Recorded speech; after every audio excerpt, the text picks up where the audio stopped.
معیشت کی تنگی ہے، معیشت کی زوال پذیر معیشت ہے ان کے لیے۔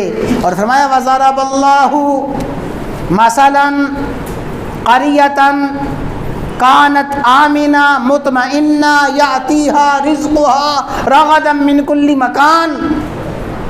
اس ملک کا حال تو دیکھو، کوئی ملک دیکھ لو، وہ بستی دیکھو، وہ شہر دیکھو، اس کا حال کیا تھا؟ کانت آمنۃ مطمئنہ، اس میں بڑا امن تھا، بڑا اطمینان تھا، معاشرہ بڑا پرسکون تھا، معاشرہ بڑا پرامن تھا، پرامن معاشرہ، پرسکون معاشرہ۔ اور یاتیہا رزقہا رغدا من کل مکان، چاروں طرف سے وسیع روزی آ رہی تھی، رزق کے دروازے کھلے ہوئے تھے، زمینیں سونا اگل رہی تھیں، آسمان سونا برسا رہا تھا، امن اور سکون تھا، اطمینان تھا، روزی تھی، معیشت تھی، ساری کی ساری اشیاء ضروریہ ان کے لیے فراوانی سے میسر تھیں۔ کیا ہوا؟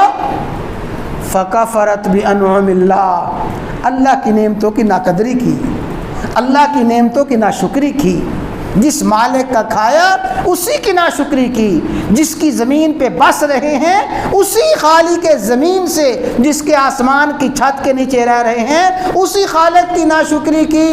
کیا ہوا؟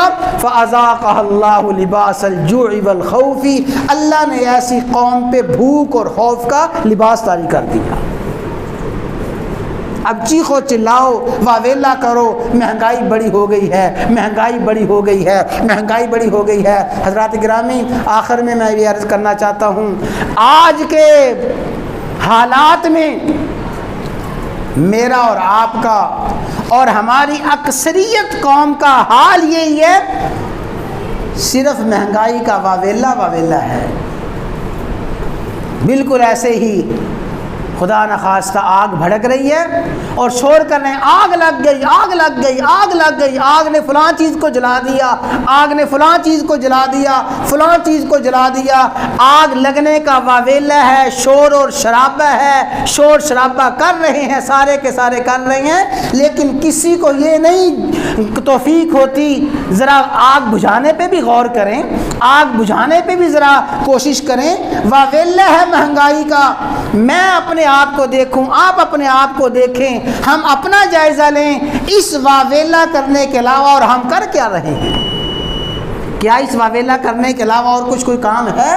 مہنگائی کا واویلا کرنے سے مہنگائی ختم نہیں ہوگی۔ کس سے مہنگائی ختم ہوگی؟ فرمایا ان العبد لا يحرم من الرزق بالذنب يصيبه، بندہ محروم کر دیا جاتا ہے آنے والی روزی سے، مقدر کی روزی سے محروم ہو جاتا ہے، بالذنب، گناہ کی وجہ سے، اللہ کی نافرمانی، رسول اللہ صلی اللہ علیہ وسلم کی حکم عدولی، اللہ کے احکام کی بغاوتیں، وہ اسباب ہیں جو روزی کو ختم کر دیتی۔